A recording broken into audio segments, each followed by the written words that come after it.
Sarah Chin stepped off the transport ship and stared at the massive metal structure floating in space. The shipyard looked old, very old. Rust and dust covered everything. She was here to fix things, and there was a lot to fix. "You're the new human Foreman?" asked Krill, a four-armed alien with blue skin. He looked nervous. "That's me," Sarah said, picking up her toolbox. "What needs fixing first?" Krill's eyes shifted to the left. "Everything needs fixing. But first you should know about him." Sarah followed his gaze. High up on a metal perch sat the biggest creature she had ever seen. It looked like a dragon from old Earth stories. Its body was covered in scales, with huge wings folded against its sides. The creature was at least 40 feet long. "That's Vex Thor," Krill whispered. "He's a Draxian. A predator. He guards this station." Sarah walked closer, studying the dragon carefully. She had fixed broken machines for 15 years. She knew what damage looked like. And this creature was damaged. His scales were covered in thick layers of dust and grime. Some scales looked burned. Others were cracked. The creature's color was dull gray, but Sarah could see hints of purple and gold underneath all that dirt. His eyes were half closed and he barely moved. "How long has he been sitting there?" Sarah asked. "Decades," Krill said. "Maybe longer. No one knows. No one goes near him." "Why not?" "Draxians are dangerous. They're apex predators. And their culture forbids touching them. It's a terrible insult. The last alien who tried to help one lost his arm."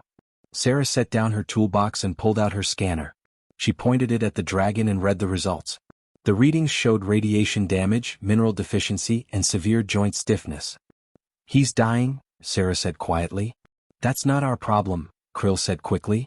"We just work around him. Come on, I'll show you the engines." But Sarah didn't move. She kept looking at Vex Thor. The dragon's chest moved slowly with each breath. His bioluminescent markings, which should have glowed, were almost completely dark. She had seen this before. Not in a living creature but in old machines. Systems shutting down one by one. Corrosion eating away at important parts. Things that could be fixed if someone just cared enough to try. Sarah walked toward the dragon. "What are you doing?" Krill hissed. "Stop."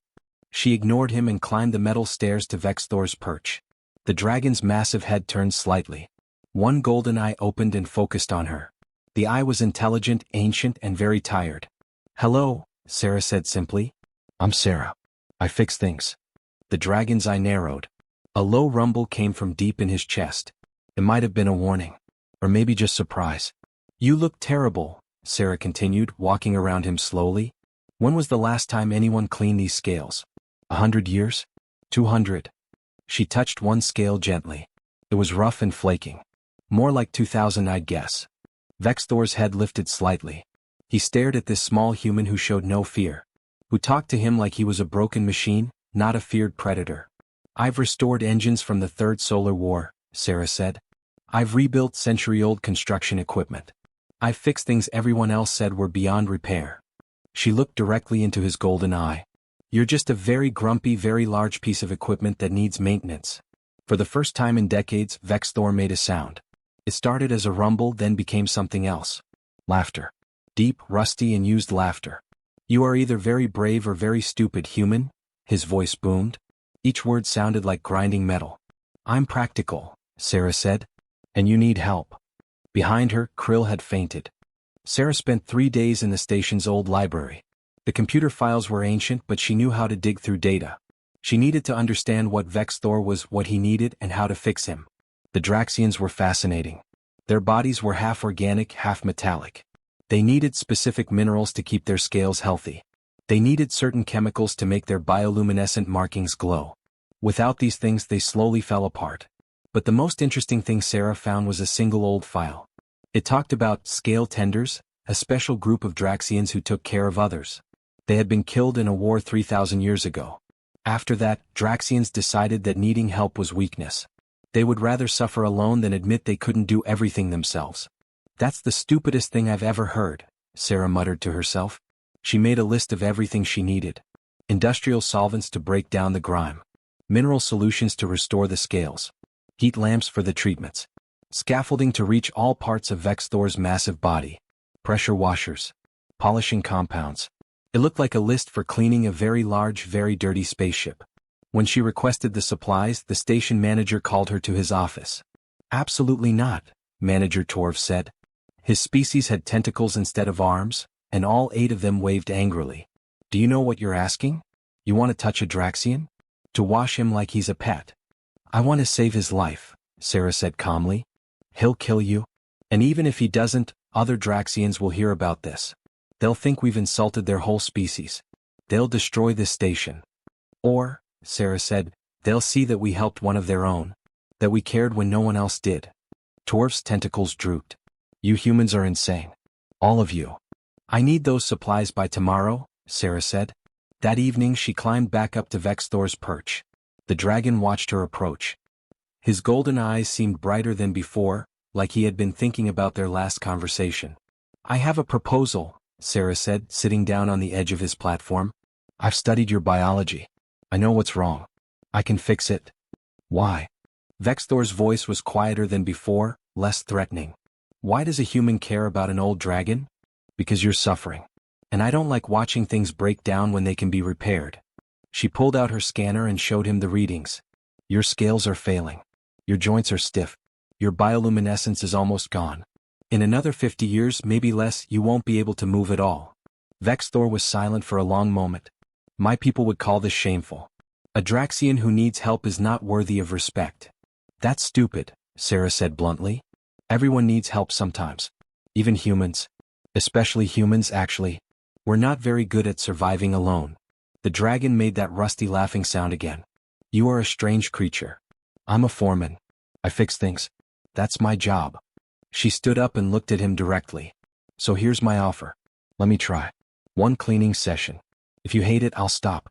If it works, we continue. Your pride or your health, Vexthor. You choose. The dragon shifted his weight. Sarah heard his joints creak like old metal hinges. He looked down at his own body, at the dull, damaged scales that had once been beautiful. 1 session, he finally said. But if you make me look ridiculous, human, I will eat you. Deal? Sarah said, grinning. But I'm warning you now. You're going to look absolutely fabulous when I'm done. The next morning, Sarah set up her equipment. Other workers gathered to watch from a safe distance. They thought she was going to die. She thought she was going to make history. Sarah started with the wings. They were folded tight against Vexthor's body and hadn't moved in centuries. She built scaffolding around him and climbed up with her pressure washer. This might feel strange, she warned. The first spray of heated solvent hit his scales. Vexthor flinched, then went very still. Years of cosmic dust and radiation residue began to wash away. The water ran black at first, then brown, then gray. How does it feel? Sarah asked, adjusting the pressure. Like relief, Vexthor said quietly. I had forgotten what clean felt like. It took 6 hours to wash just 1 wing. When Sarah climbed down to look at her work, she gasped. Under all that filth, Vexthor's scales were deep purple with edges of gold. They caught the station's lights and shimmered. You're beautiful, Sarah said without thinking. Vexthor opened one eye. Dragons are not beautiful. We are terrifying. You can be both, Sarah said. Over the next 3 weeks, Sarah worked every day. She washed each section of scales carefully. She applied mineral treatments that Vexthor's body absorbed hungrily. She used special polishing compounds on the tougher areas. The work was slow and hard, but Sarah didn't mind. She could see the progress. As she worked, Vexthor talked. He told her about the old days when Draxians had cities in the stars. When they had families and art and music. Before the war that destroyed everything. Before pride became more important than caring for each other. We used to touch, he said one day while Sarah cleaned the scales on his neck. Parents groomed their children. Partners tended each other's scales. It was how we showed love. What happened? Sarah asked. The scale tenders gained too much power. They threatened the warrior class. So the warriors killed them all. Then they declared that needing help was weakness. That a true Draxian needed no one. His voice was sad. We've been dying slowly ever since. Sarah stopped working and looked at him. That's not strength. That's just slow suicide. I know, Vexthor said. That's why I left. 2,000 years ago, I refused to follow their ways. I came here and never went back. By week 4, the transformation was remarkable. Vexthor's scales gleamed purple and gold. His bioluminescent markings glowed bright blue, lighting up the whole platform at night. His eyes were clear and alert. He could move his wings and neck without pain. Other workers stopped being afraid and started coming closer to watch. They had never seen a healthy Draxian before. None of them knew how magnificent these creatures could be. Then one morning, 3 Draxian ships appeared near the station. Krill ran to Sarah in panic. "They're here. Other Draxians. They must have heard what you did." Sarah looked up at Vexthor. The dragon stood tall now, his full height impressive. His wings were partially spread, showing their restored glory. "Will they be angry?" Sarah asked him. Vexthor watched the ships approach. "Some will be. But others—" He paused. "Look closely at those ships, Sarah." She zoomed in with her scanner. The Draxians on those ships looked like Vexthor had looked before. Dull scales. Dim markings. Moving slowly. "They're not here to stop you," Vexthor said. A rumbling sound came from his chest, the dragon version of a chuckle. "They're here because they want what I have. They're just too proud to admit it." One of the ships sent a message. The text appeared on Sarah's tablet. "We are here to observe the humans' work. For research purposes only." Sarah grinned. "Research purposes. Right. They found a way to save face," Vexthor explained. "If they're just watching you work, just allowing you to practice your trade, then they're not really asking for help." "That's ridiculous," Sarah said. "That's Draxians," Vexthor replied. "But it's a start." The first Draxian to officially request Sarah's help was named Kexare. She landed her ship and announced loudly that she was only here because she was curious about human repair methods. "I'm not asking for help," Kexare said stiffly. "I simply want to see if this human knows anything useful." Sarah looked at the female dragon. Her scales were cracked and gray. One wing hung at an odd angle. She was clearly in pain. "Of course," Sarah said, playing along. "Would you like to observe from up close? Maybe on this cleaning platform?" Kexare climbed onto the platform with as much dignity as she could manage. "I suppose I could let you demonstrate your technique. For educational purposes." By the end of the day, Kexare was purring like a giant cat as Sarah scrubbed years of grime from her scales. "This is acceptable," the dragon said, though her voice was full of relief. More Draxians came after that. Each one had an excuse. They were studying human methods, or evaluating the process, or investigating this strange behavior. None of them would admit they needed help. But they all stayed for the full treatment. Sarah hired a team. She trained 5 humans and 3 friendly aliens in the techniques she had developed. She set up multiple cleaning stations. She ordered supplies in bulk. What started as one project became a full business. She called it Chen's Restoration Services, Ancient Artifacts and Machinery. The Draxians loved this. They could say they were having their biomechanical systems maintained, instead of admitting they needed care. Within 6 months, Sarah had restored 30 Draxians. Word spread fast through their scattered communities. Young Draxians especially were interested. They had grown up watching their elders suffer and were tired of the old proud ways. Then the Draxian High Council arrived. 5 massive warships appeared in the system. The council consisted of the oldest, most traditional Draxians. They sent a formal message demanding Sarah stop her work immediately. Manager Torv was terrified. "They'll destroy us all. I told you this would happen." But Sarah wasn't afraid. She had Vexthor on her side, and over the past months he had become strong again. He could fly now. He could fight if needed. He was magnificent. The council leader, an ancient red dragon named Mortek, came to the station in person. He landed with a heavy thud that shook the platform. "This ends now," Mortek declared. "You insult our entire species with this grooming service? Draxians do not need humans to tend them like pets." "Then why are so many coming to me?" Sarah asked calmly. "Because they are weak." Mortek roared. "You're teaching them to be soft, dependent, pathetic." That's when Vexthor stepped forward. He had been quiet, watching from the shadows. But now he moved into the light, his scales gleaming, his markings blazing bright blue. He looked powerful and healthy in a way that made even Mortek pause. "You call them weak?" Vexthor said. His voice was strong and clear. "Look at me, Mortek. I was dying for 2,000 years. Now I live. Is that weakness?" Mortek's eyes narrowed. "You abandoned your people, Vexthor. You ran away. You have no voice in this." "I am Vexthor Valdris, 3rd prince of the Valdris bloodline," Vexthor said quietly. "I didn't abandon anyone. I was exiled for refusing to kill the last scale tender. I've been here ever since, waiting for our people to remember that strength isn't about suffering alone." The platform went silent. Even Mortek looked shocked. "You're the lost prince?" Sarah whispered. "Surprise?" Vexthor said with a hint of his dry humor. Mortek recovered quickly. That changes nothing. Royal or not, you support this human's interference. The Council will not allow it. Then the Council can watch its species die out, Vexthor said. Because that's what's happening. We're going extinct because we're too proud to accept help. Mortek stared at Vexthor for a long moment. The old dragon looked tired suddenly, not angry. His own scales were dull and cracked. His breathing was labored. How many of us are left? Vexthor asked quietly. 1,000? 500? How many young have been born in the last century? Mortek's silence was the answer. We're dying, Vexthor continued. Not in battle. Not with honor. We're just fading away because we're too stubborn to admit we need each other. Sarah stepped forward. I have a proposal. If you'll listen. Mortek looked at the small human with surprise. You dare speak to the Council? Someone has to, Sarah said. She pulled out her tablet and displayed charts and numbers. Look at this data. Draxian life expectancy has dropped 70% in the last 1,000 years. Birth rates are almost zero. But the 30 Draxians I've treated? Their health has improved by an average of 85%. Some can fly again. Some can have children again. She swiped to another screen.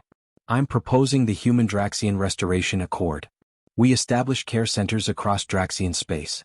Humans run them. Draxians visit for maintenance. You don't have to call it help.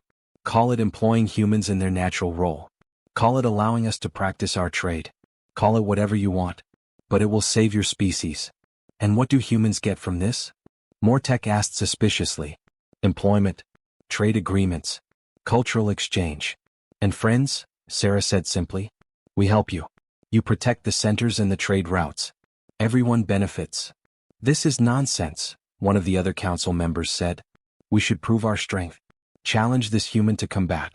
Show her that Draxians don't need anyone. Challenge me to what? Sarah asked. A fight? I'll lose. I'm human. We're not strong like you.